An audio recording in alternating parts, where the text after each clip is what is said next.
दरम्यान आज ठाकरे गटाची शिवसेना भवनामध्ये एक बैठक आयोजित करण्यात आली आहे। उद्धव ठाकरे स्वतः पदाधिकाऱ्यांना मार्गदर्शन करणार आहेत। प्रचार आणि रणनीतीसह इतर महत्त्वाच्या विषयांवरती चर्चा केली जाणार आहे। बैठकीला अमित ठाकरे सुद्धा उपस्थित राहणार आहेत। अमित ठाकरे पहिल्यांदाच सेना भवनामध्ये येणार आहेत।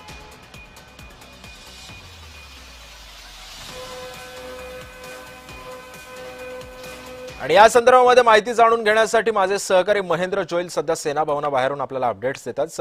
महेंद्र, नेमका या सगळ्या या निवडणुकांच्या पार्श्वभूमीवरती आता काय काय ठाकरेंची रणनीती आखली जाऊ शकते आणि अमित ठाकरे सेना भवनात आलेत का?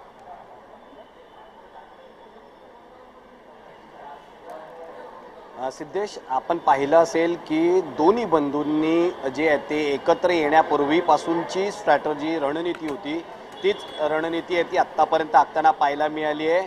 दोन्ही बंधू एकत्र आले होते, त्यानंतर युतीची घोषणा झाली होती। मग आता बंडोबांना छंद करण्याची जी आहे ती त्यांची रणनीती चालू आहे। त्याचबरोबर आता जो प्रचार, आज शेवटचा अर्ज भरण्याची शेवटचा दिवस आहे आणि याच्या पुढचा जो टप्पा असणार आहे तो म्हणजे प्रचाराचा, सभा, रॅल्या या संदर्भात जे आहे ते या बंधूंची रणनीती चालू आहे। कालही उद्धव ठाकरे हे राज ठाकरेंच्या घरी 4 तास बैठकीत जे आहे ती यांची चर्चा झाली होती। मात्र आज उद्धव ठाकरे हे उमेदवारांना सेना भवनामध्ये मार्गदर्शन करणार आहेत। प्रचार, रॅल्या किंवा सभा किंवा आपण जनतेसमोर कसं जाणार आहे, एकंदरीत ठाकरे बंधूंचा संयुक्त जाहीरनामा, वचननामा आहे तोही मुंबई समोर येणार आहे। त्यामुळे या सगळ्या संदर्भात आपण कसं जनतेसमोर जायचं, एक प्रचार करताना काय दक्षता घेतली पाहिजे किंवा कुठल्याही लोकांचा कसलाही दबाव तो एकंदरीत आपल्यावर असला नाही पाहिजे आणि त्या अनुषंगाने जी आहे ती सगळी आजची बैठक असणार आहे। या बैठकीत मनसेचे उमेदवारही असल्याची शक्यता आहे। त्याचबरोबर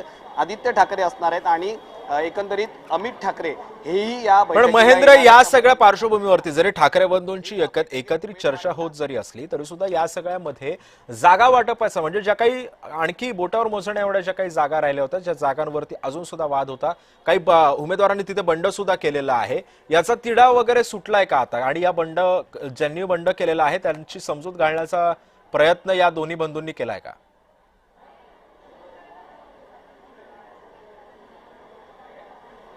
सिद्धेश, बंडोबांना थंड करण्याचं एक आव्हान आहे ते आता ठाकरे बंधूंपुढे आहे। कारण याचा फटका जो आहे तो पक्षाला पडू शकतो, आपला उमेदवार कुठेतरी हारू शकतो। यामुळे दोन्ही ठाकरे बंधूंची रणनीती जी आहे ती चालू आहे। कारण आज शेवटचा दिवस आहे अर्ज मागे घेण्याचा आणि ठाकरे बंधू जे आहेत ते या उमेदवारांना प्रयत्न करतायत।